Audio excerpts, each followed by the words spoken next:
जन्माद्यस्य यतोऽन्वयादितरतश्चार्थेषु विघ्नेश्वराट् तेने ब्रह्महृदायादिकवये मह्यन्ति यत्सूरयः तेजो वारिमृदां यथा विनिमयो यत्र त्रिसर्गो मृषा धाम्ना स्वेन सदा निरस्तकुहकं सत्यं परं धीमहि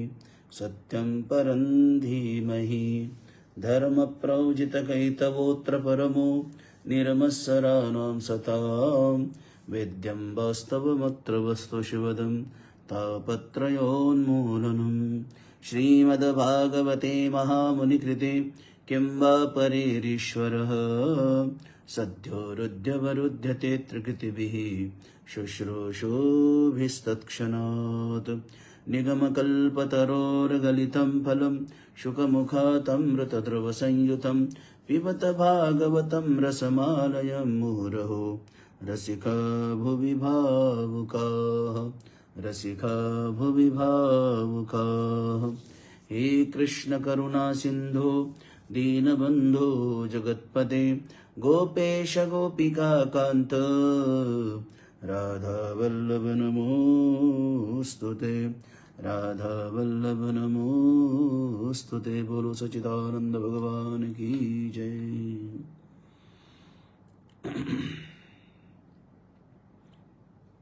तो मित्रों, अपना श्रीमद् भागवत का क्लास प्रारंभ करते हैं।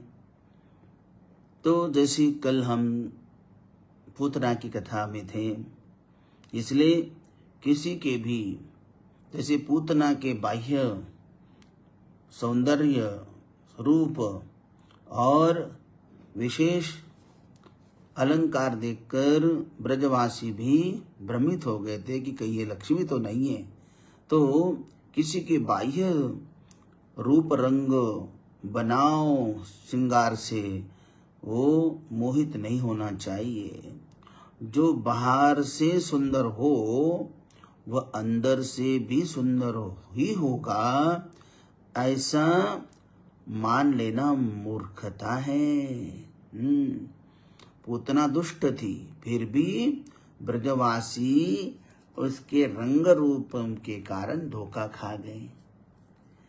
जीव यदि भगवान के शरण ले तो उसके सभी पाप दूर हो सकते हैं, चाहे वो कितना भी पापी क्यों न हो फिर हो, क्योंकि भगवान के वचन है। पूतना तो महापापी थी, फिर भी उस पापिनी का भी भगवान ने उद्धार किया। इतना ही नहीं, जो यशोदा मैया को स्थान देने थे वही स्थान उसको भी मिल गया। इसलिए भगवान का वचन भी है, रामायण में भी कहा है।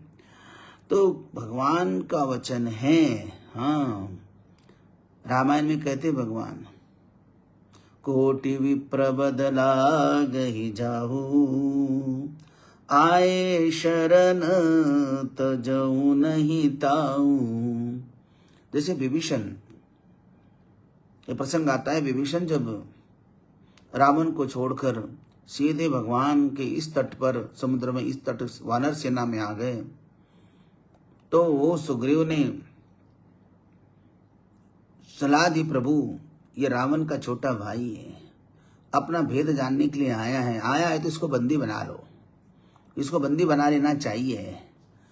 तो भगवान ने कहा, भाई वो रावण का भाई हो या कोई और हो, मेरे शरण आया है ना, चाहे वो कुछ भी हो, राक्षस हो या कुछ भी हो। अगर वो इतना ही नहीं, कोटि विप्र बदला गही जाहू, आए शरण तजऊ नहीं ताऊ। जो मुझे शरण आया है, मेरे सामने आया है, मुझे शरणागति स्वीकार कर रहा है, मेरे शरण आया है, वो कोई भी हो, मैं देखता नहीं है तो मैं उसको त्यागता नहीं हूँ। जो कोटि करोड़ों ब्राह्मणों को मारकर भी आ जाए तब भी वो मेरा शरण आया हुआ शरणागत है, उसकी रक्षा तो हम करेंगे ही। सन्मुख होई जेव जब मोही, सन्मुख होई जीव मोहि जब ही, जन्म कोटि अघना सहित बही, जन्म कोटि अघना सहित बही। भगवान कहते हैं कि जो जीवात्मा मेरे सन्मुख हो गया, मेरे सन्मुख आ गया, उसी समय जन्म कोटि अघना सहित बही, उसके करोड़ों जन्म के पाप नष्ट हो गए। क्योंकि पता है पापवंत कर सहज स्वभावु, भजन मोर तेहि भावन काहू, भावन काहू। पाप तो पापीवंत तो ऐसे होते, मेरे सामने तो वैसे वो आते नहीं हैं। हाँ, अगर कोई बाय चांस आ भी मेरे भजन में बैठ भी गया तो भजन मोर तेहि भावन काहू, तो उनके मन में जो है कोई भाव नहीं रहता है। इसलिए पूतना जो है इतनी पापिनी थी।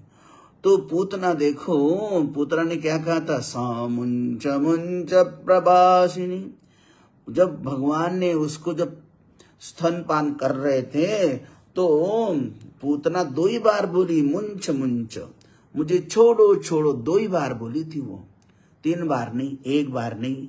तो क्योंकि वो मानो वह यह कह रही थी कि प्रभु ना तो इहलोक मुझे चाहिए ना परलोक चाहिए, तो इहलोक और परलोक में से अपने आप को छुड़ाकर जो है गोलोक धाम में ले जाने की प्रार्थना कर रही मानो। या तो मोक्ष दे दो प्रभु, बस हो गया अभी। हाँ, तीसरा मोक्ष ही है ना, मुझे गोलोक चाहिए, ये लोक चाहिए ना परलोक चाहिए। हाँ, मुझे तो केवल इस संसार से मोक्ष चाहिए, मुक्ति चाहिए। कोई कहता है कि गोलोक धाम चाहिए, गोलोक धाम में प्रभु का वही स्वरूप है, जो इसलिए ऐसी प्रार्थना करी। इसलिए वो मुंच मुंच छोड़ो छोड़ो 2 ही बार बोलती है, ना इहलोक ना परलोक, साक्षात मुझे आपके स्वरूप के साथ ही प्रभु विलीन कर देना, ताकि ये आवागमन का चक्कर ही खत्म हो जाए। वो अहंता और ममता से छुड़ाकर कृतार्थ करने को कह रही थी। हाँ, तो भगवान ने उसको कृतार्थ कर लिया, मोक्ष प्रदान के लिए वो अधिकारी थी। तो गोपियों ने भगवान श्री कृष्ण को पूतना के वृक्ष स्थल से ले आई और फिर अपना जो है उसकी नजर उतारी है। गोमूत्रेण स्नापयित्वा पुनर्गोरजसार्भकम् रक्षाञ्च शकृता 12 नामभिः। तो छठे अध्याय के 22 से 29 श्लोक तक बाल रक्षा स्तोत्र कहते हैं। तो श्रीमद् भागवत के 10वें स्कंद के छठे अध्याय के 22 श्लोक से लेकर 29 श्लोक तक ये जो 8 श्लोक हैं उसको बोलते बाल रक्षा स्तोत्र। हर माता को अपने बालक की रक्षा के लिए इन 8 श्लोकों का पाठ कर लेना चाहिए। और फिर भगवान का गोमूत्र से भी प्रोक्षण करके नजर उतारिए हैं। गोपियों ने इन 8 श्लोकों का भी पाठ कर लिया है। उस समय तो भागवत तो था ही नहीं, वेदव्यास जी ने बाद में बनाया है। बोलो सच्चिदानंद भगवान की जय। अब गोकुल में जो नित्य जो है आनंद ही आनंद है। तो इसलिए जो है जीवात्मा और परमात्मा ये 2 नहीं है, ढूंढने के लिए भले ढूंढते रहते भगवान को। जैसे कहते कि दूध में माखन है, माखन में है घृत, तेरा साई तुझ में है, जाग सके तो जाग, जाग सके तो जाग। दूध में माखन है, दूध में मक्खन है, और मक्खन में है घृत, और मक्खन में क्या है, घी है। उसी तरह दूध में जैसे मक्खन है, घी है, तो तेरा साई तुझ में, तेरा परमात्मा तुझ में ही है। और जाग सके तो जाग, बस उसको जानना है, उसको आत्मसात करना है।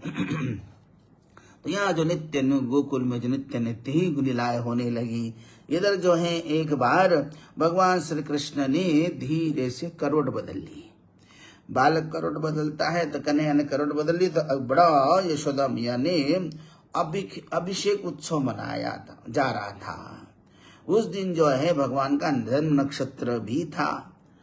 तो जन्म नक्षत्र इसका मतलब था कि शाम, अब भगवान श्याम सुंदर जो है 1 मास के हो गए थे, 1 महीना, एक जन्म नक्षत्र आया तो 1 महीने के हो गए।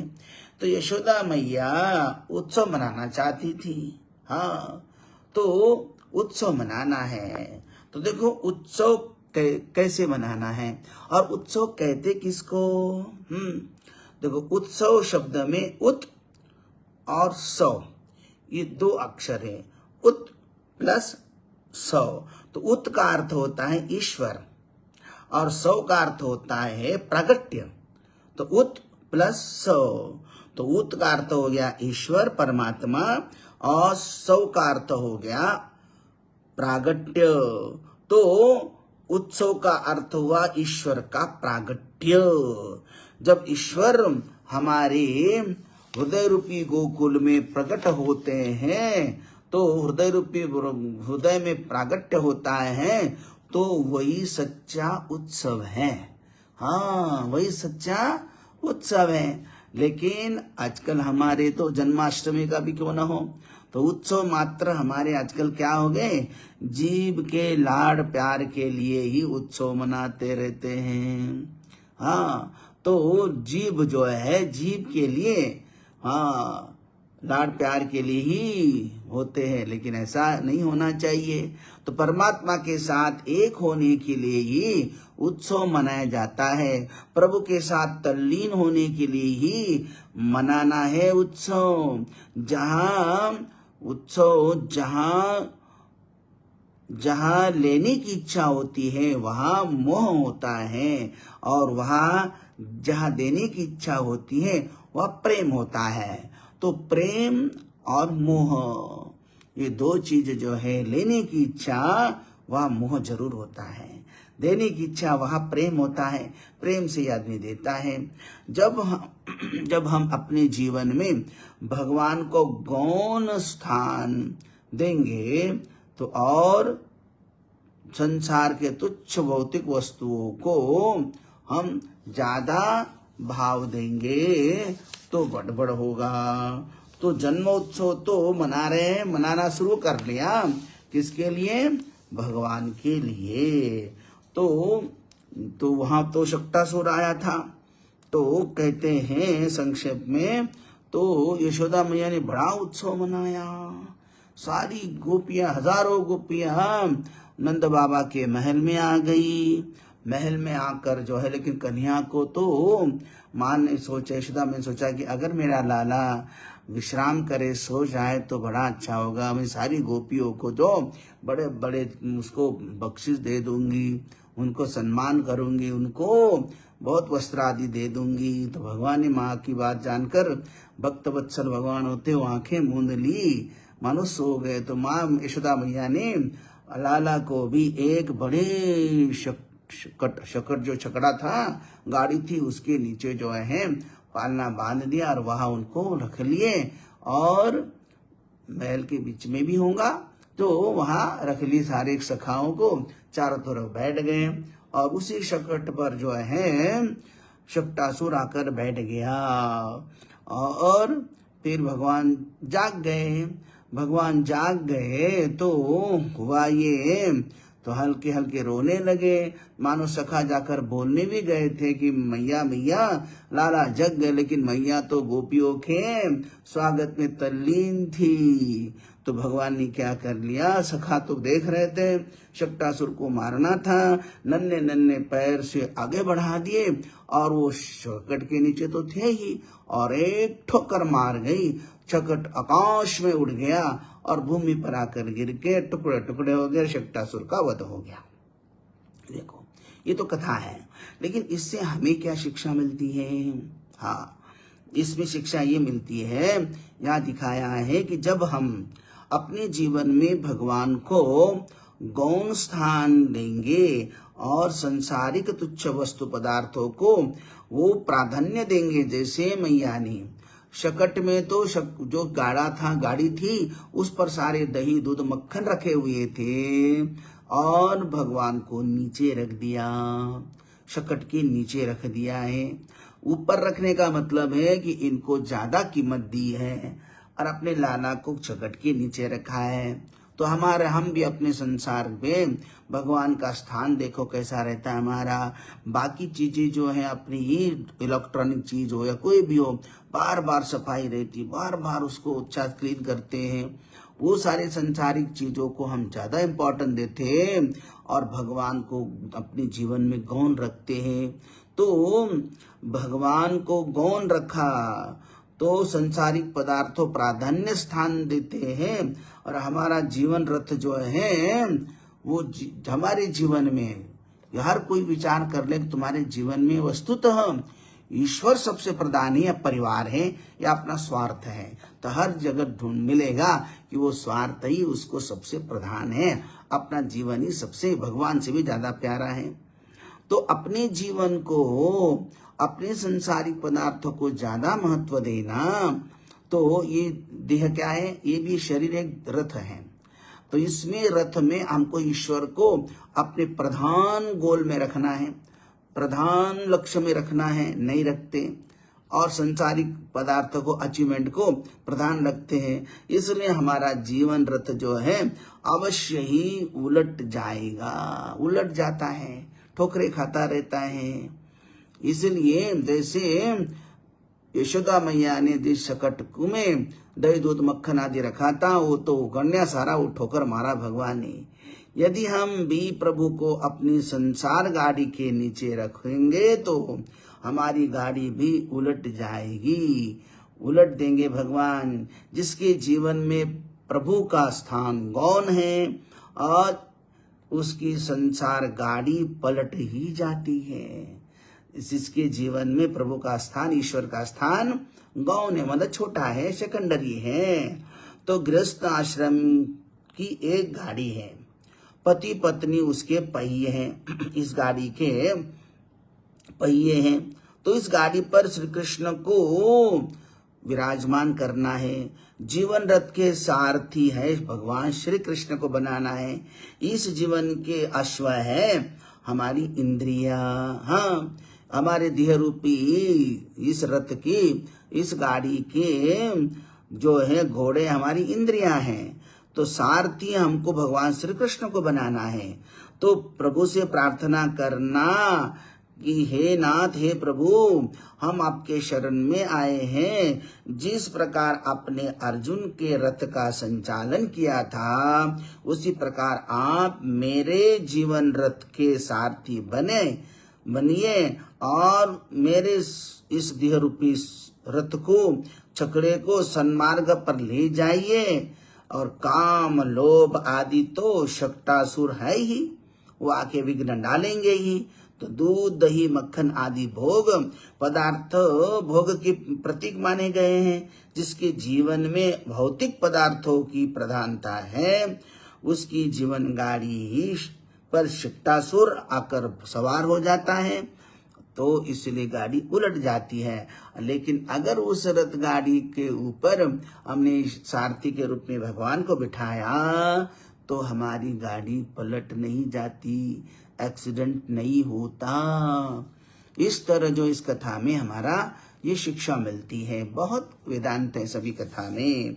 उसके बाद कहते हैं कि तृणावर्त आया, तृणावर्त का भी भगवान ने वध कर लिया।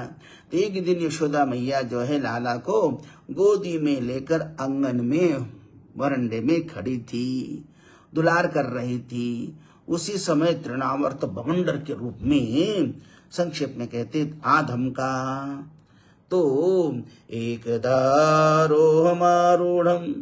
लालयन्ती सुतं सती गरिमानं शिशोर्वोढुं न से गिरिकूटवत। देखो भगवान ने भी देखा कि अब शक्टासुर बवंडर के रूप में आ रहा है, हो सकता है कि माँ के साथ हम दोनों को उड़ा कर ले जाएगा, इसलिए भगवान ने कहा माँ से मुझे किसी तरह नीचे रख दे। एक इसके लिए भगवान ने क्या कर लिया, अपना वजन बढ़ाते गए। माँ यशोदा को लगा कि हे भगवान, मैंने तो अपने लाला को उठाया था, इतना लाला भारी कैसे हो रहे, सहा नहीं जा रहे थे। तो धीरे धीरे माँ ने उनको अपनी गोदी से नीचे खिसक करके जमीन पर रख दिया और किसी काम को याद आके अंदर भीतर गई। तब तक शक्टासुर आता है और भगवान को उड़ाकर आकाश में ले जाता है और सोचा कि अब इसको सीधे कंस के पास ले जाऊंगा, लेकिन भगवान ने अपने नन्हे नन्हे हाथ आगे बढ़ा दिए और उस शक्टासुर का गला पकड़ लिया, और गला पकड़ लिया तो सांस भी रोक लिया, और अतः तो उसको कोई रास्ता था नहीं, असली रूप उसका प्रकट हुआ और वो आकाश मार्ग से बिल्कुल बहुत वृंदावन ब्रज के बाहर जो है, गोकुल के बाहर बड़े शिला पर आकर गिर जाता और वही खत्म हो जाता है। ये लीला आप जानते ही हैं, ये कथा आप जानते ही हैं। इसका तात्पर्य क्या है, हमारे जीवन के साथ इस कथा का क्या संबंध है, इस पर थोड़ा प्रकाश डालते हैं। तो देखो, तृणावर्त जो है और कोई नहीं, तृणावर्त किसको कहते पहले देखिए। तृणवत जीवम आवर्तति सतृणावर्तः, तृणवत जीवम आवर्तयति सतृणावर्तः। तो जो जीव को तृण जैसा ढक देता है वही तृणावर्त है। तो कहते रजोगुण का जो है, रजोगुण का चक्कर ही तृणावर्त है। 3 गुण है, सत्व रज तम, तो रजोगुण का जो है पावर वही तृणावर्त है। काम और क्रोध ये रजोगुण के 2 पुत्र हैं, उनके 2 सगे पुत्र हैं।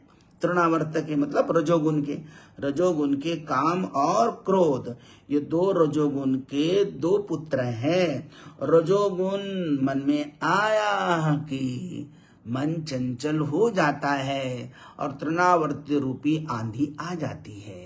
इसलिए रजोगुण मन में आया तो समझ लो मन चंचल हो गया, मन दौड़ने लगा इधर उधर, मन दौड़ने लगा, तृणावर्ती रूपी आंधी, हाँ दुख की आंधी आने वाली है। तृणावर्त रूपी आंधी मन में आते ही वह चंचल हो जाता है और बुद्धि जब ईश्वर से विमुख हो जाती है तब तृणावर्त रजोगुण मन में घुस जाता है और उसे चंचल बना देता है, और चंचल बनाने के बाद इस संसार रूपी दुख में फेंक देता है। हाँ, तो यशोदा क्या है, बुद्धि है, और नंद बाबा है हम जीवात्मा। यशोदा मैया माने हमारी बुद्धि और नंद बाबा माने हम जीवात्मा। बुद्धि और जीव यदि दोनों ही श्री कृष्ण से दूर रहेंगे, देखो उस समय ना तो मैया पास में थी भगवान के पास, ना ही नंद बाबा थे, तो बुद्धि और नंद बाबा, यशोदा और नंद बाबा ये दोनों भी श्री कृष्ण के साथ रहते तब कोई विपत्ति नहीं आती। लेकिन जब ये नंद बाबा भी पास में नहीं है और यशोदा मैया भी न, हमारी बुद्धि भी हमारा साथ न दे, हमारी बुद्धि मलिन हो जाए तो जीवात्मा पर तो कष्ट आना ही है। और जब जब नंद और यशोदा यानी जीव और बुद्धि श्री कृष्ण से दूर होते हैं तब तब कोई न कोई संकट आ जाते हैं। इसलिए हमेशा ही हमें अपने भगवान को, श्री कृष्ण को अपने अंतःकरण में, हमेशा अपने हृदय रूपी गोकुल में आरूढ़ रखना है ताकि कोई भी बवंडर न आवे। न आएगा भी नहीं है। हाँ, इसलिए भगवान ये तृणावर्त जो है हमारे जीवन में रोज आता होगा। हाँ, घर घर में कलह पैदा करता है। तो ना तो चकटासुर मरा है, ना ही तृणावर्त मरा है। भगवान ने तो एक को मारा था, लेकिन हर हमारे जीवन में तृणावर्त आज भी न जाने कितने बवंडर ला रहा है, और कितने न जाने कितने उसके कारण, बवंडर के कारण बड़े बड़े पाप भी हो रहे हैं, हत्याएं हो रही हैं। इसलिए भगवान श्री कृष्ण को अपने से कभी दूर ना किया करो, उसका चिंतन करते रहो तो वो बवंडर नहीं आएगा। तो ऐसी लीला चल रही है। एक दिन माता यशोदा जो है लाला को अपना स्तन पान कराने लगी, तो अचानक जो है भगवान श्री कृष्ण भी जोर जोर जोर जोर से पीने लगे। इतने पीने लगे, माँ के हृदय में वात्सल्य प्रेम इतना उमड़ रहा था, तो भगवान भी जोर जोर से पीने लगे। तो मैया को भी लगा भाई इतना ज्यादा क्यों पी रहा है आज ये। हाँ, बहुत पी रहा था, इसका पेट भर जाएगा, और ये ज्यादा पिएगा तो अपचन हो जाएगा, उल्टी करेगा। ये शंका करके माँ भी इनको दूर करने लगी। शंका हुई कि क्यों पी रहा इतना है, तो वो दूर करना चाह रही, अपने हृदय से, स्तनों से दूर करना चाहती, मुंह से निकालना चाहती है, दूर करना चाहती है। तो जबरदस्ती बड़ी जोर लगाकर कन्हैया को अपने छाती से दूर किया। तो भगवान ने अपने लगा के, अरे मैया तो क्यों चिंता करती हो, दूध मैं अकेला नहीं पी रहा हूँ, सारा ब्रह्मांड तेरा दूध पी रहा है। मेरे उदर में तो सारा ब्रह्मांड है, माँ थोड़ी न जानती थी ये।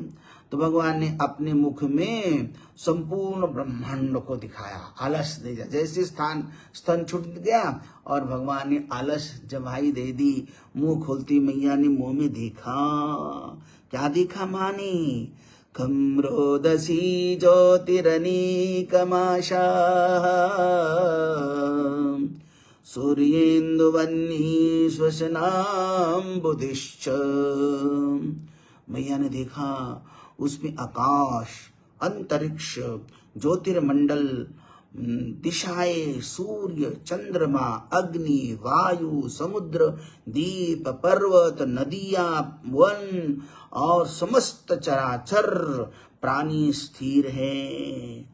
मानो भगवान ने यशोदा माता से कहा, विश्वं विभागि पयसोऽस्य न केवलोऽहम् अस्माददर्शि हरिणा किमु विश्वपस्ये।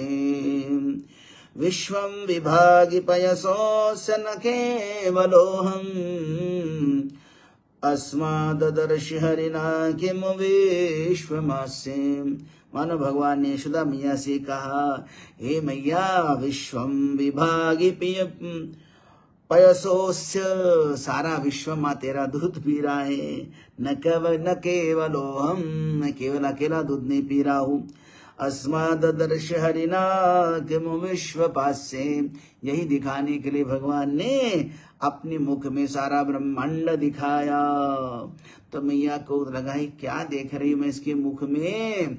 बस मैया ने आंखें बंद कर लिए और भगवान ने भी अपना मुख बंद कर लिया।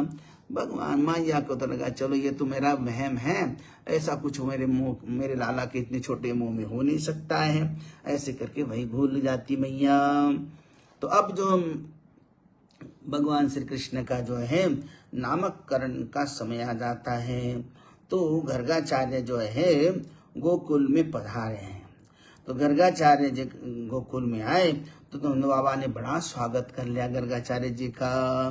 गर्गाचार्य जी जो थे तो वो यादव के कुलगुरु थे, हाँ यादव के पुरोहित थे। नंद बाबा के यहाँ पधारे, तब अपने दो लाडले पुत्र का नामकरण, कृष्ण और बलराम का नामकरण करने के लिए उन्होंने हाथ जोड़कर गर्गाचार्य जी से आग्रह कर लिया।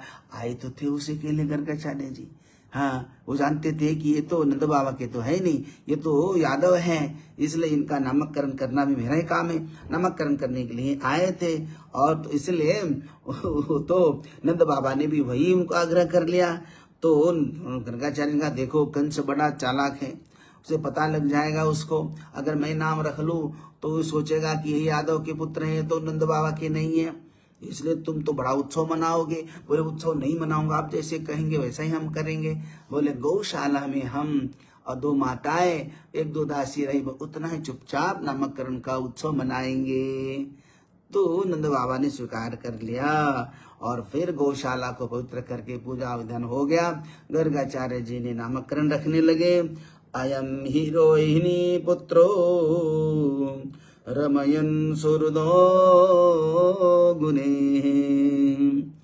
तो गर्गाचार्य जी ने कहा कि हे नंद बाबा, ये जो रोहिणी का पुत्र है वो बड़ा बलवान होगा। रमयन सुहृदो गुणैः आख्याशस्ते राम इति बलाधिक्यात् बलं विदुः। ये जो है ना, ये रोहिणी का पुत्र का नाम मैं रखता हूँ, ये राम इसका नाम होगा। लेकिन बड़ा होने के बाद, बलवान होने के कारण लोग उनको बलराम कहेंगे, तो नाम भी बलराम रख देते हैं। और ये सावला सलोना जो है ना, शुक्लो रक्तस्तथा पीत इदानीं कृष्णतांगतः। अरे ये तो सावला जो है ना, वो हर युग में अवतार धारण कर लेता है। कभी शुक्ल सफेद कलर का, कभी रक्त कलर का, कभी पीत कलर का, और इदानीं कृष्णतांगतः। और इस समय जो है वो कृष्ण सावला बनकर प्रकट हुआ है। ये प्रत्येक युग में शरीर ग्रहण करता है। पिछले युगों में भी इसने अनेक रूप धारण कर लिए हैं। तो नंद जी, तुम्हारा पुत्र कभी वसुदेव जी के घर भी पैदा हुआ था। हाँ, और इनको वासुदेव भी कहेंगे। वसुदेव के यहाँ प्रकट हुए थे, इसलिए इसका नाम, उसको लोग बाद में वासुदेव भी कहेंगे। ये बालक नारायण जैसा ही दिखता है नंद बाबा। हाँ, तो इसलिए लोग नारायण भी कहेंगे। इस तरह जो है नामकरण का प्रोग्राम पूर्ण हुआ। गर्गाचार्य जी ने दर्शन कर लिए, भगवान ने भी दर्शन किए और गर्गाचार्य प्रस्थान कर गए। उसके बाद जो है अब राम और श्याम बड़े होने लगे। संक्षेप में कहते तो कालेन व्रजतल्पेन गोकुले राम केशवो जानुभ्यां सह पानिभ्यां रिंगमानो विजन्नतुः। तो भगवान को तो बाल लीला करनी है, तो भगवान को बाल लीला करना है, इसलिए भगवान जो है अब जो है कालेन व्रजतल्पेन गोकुले राम केशवो जानुभ्यां सह पानिभ्यां रिंगमानो विजन्नतु। अब राम और श्याम अपने घुटनों के बल पर चलकर दोनों माताओं को और गोपियों को बड़े आनंद प्रदान करने लगे थे। अब राम और श्याम अब तो जो है गोपियों के मन में आने लगा, जैसी ये लीला यहाँ करने लगे वैसे हमारे घर में और मोहल्ले में भी आकर कर ले। तो भगवान जो अब शीघ्र ही अपने पैरों पर खड़े होकर दौड़ने लगे। राम श्याम अब जो है ब्रज में घर के बाहर ऐसी ऐसी लीलाएं करने लगे, जिन्हें गोपियां पत्थर की मूर्ति बनकर देखती ही रह जाती हैं। गोपियां अपने घर का काम धंधा छोड़ करके सभी गोपियां जो है भगवान को देखने के लिए तुरंत वहां पहुंच जाती थी, हंसती थी, लोटपोट हो जाती थी, परमानंद मग्न हो जाती थी। अब हर गोपी का मन था कि ये लीलाएं सब हमारे घर में भी और गोकुल के गलियों में भी कर ले। तो भगवान तो अपने भक्त के लिए ही प्रकट हो गए थे। इसलिए अब जो भगवान श्री कृष्ण जो है अब जो है भगवान निश्चय कर लिया कि हम अब गोकुल के गलियों में अब भ्रमण करेंगे। इसलिए आज जो है ब्रजराज कुमार जो अपने ही घर में पहले चोरी करके देखेंगे। हाँ, पहले भाई कोई भी काम बाहर निकलना है, कुछ करना है, लीलाएं करनी, तो पहले चेष्टा तो पहले प्रैक्टिस तो करनी पड़ेगी। तो अपने घर में कन्हैयानी जो है माखन चोरी बाहर करेंगे बाद में, लेकिन पहले अपने घर में ही करने का निश्चय कर लिया भगवान ने और चोरी करने लगे। तो अब अकेले वो वहां पहुंच गए जहां मैया ने मक्खन आदि रखा था। तो वहां देखा उनकी दृष्टि जो है, मक्खन तो चोरी कर रहे हैं, लेकिन उतने में जो है उनकी दृष्टि जो है स्फटिक खंबे की तरफ पड़ी। स्तंभ पिलर था, वो स्फटिक का था, उसमें उनको प्रतिबिंब दिखा, उसमें प्रतिबिंब था उन भगवान का। इधर चोरी कर रहे थे, उधर वही दिख रहा था। तो भगवान ने कहा, उन उसको प्रतिबिंब को कहने लगे, भ्रातरम आवधमातरम मम समो भागस्तवापिहितो, भ्रातरम आवधमातरम मम समो भागस्तवापिहितो।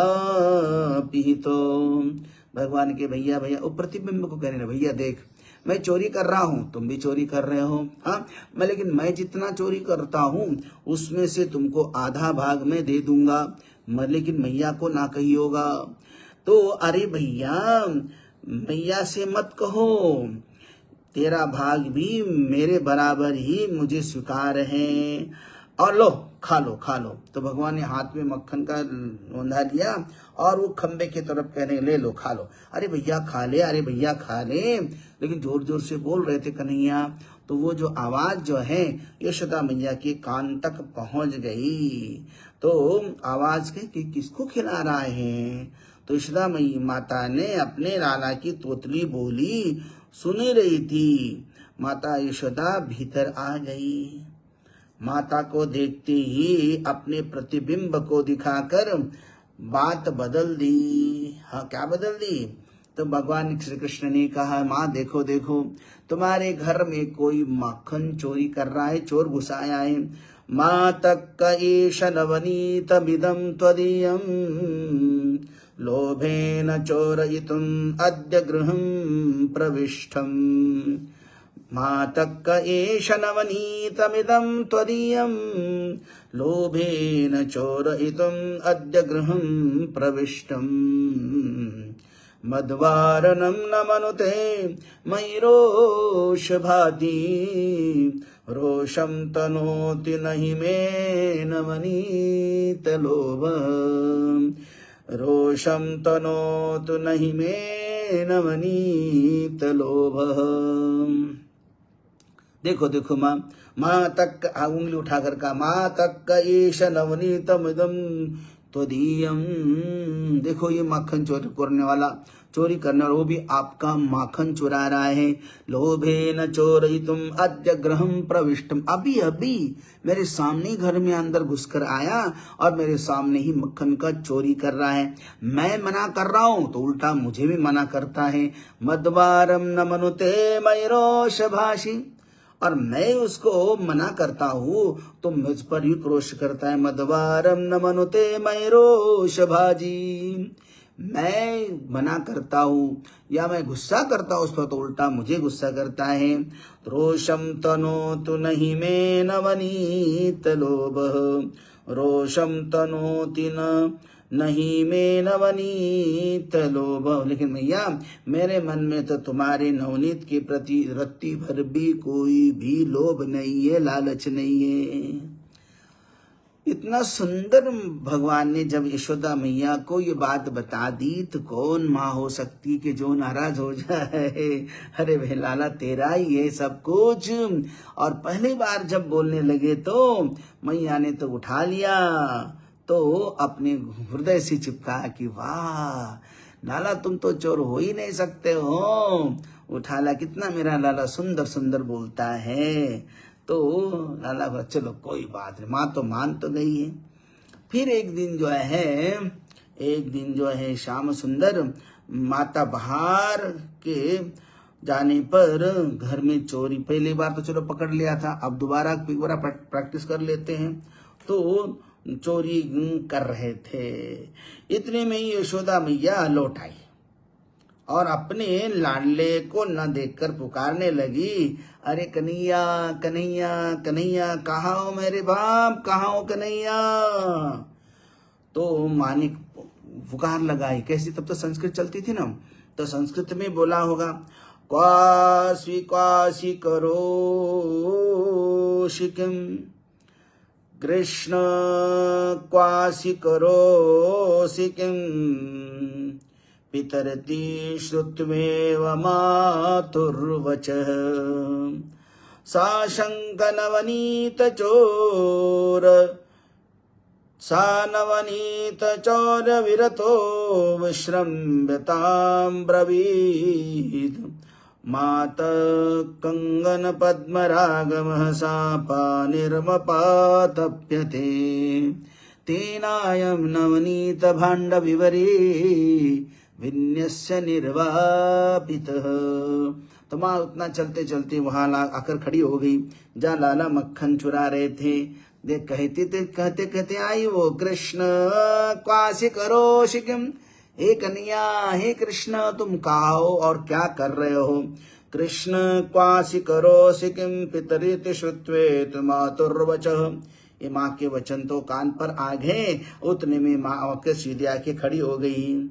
सशंख नवनीत चौर्य विदतो विश्रम्यतां ब्रवीत। और सीधे आकर देखे तो बड़े भयभीत अपने आंखों में भय पैदा हो गया कि अब माँ देखो क्या करेगी।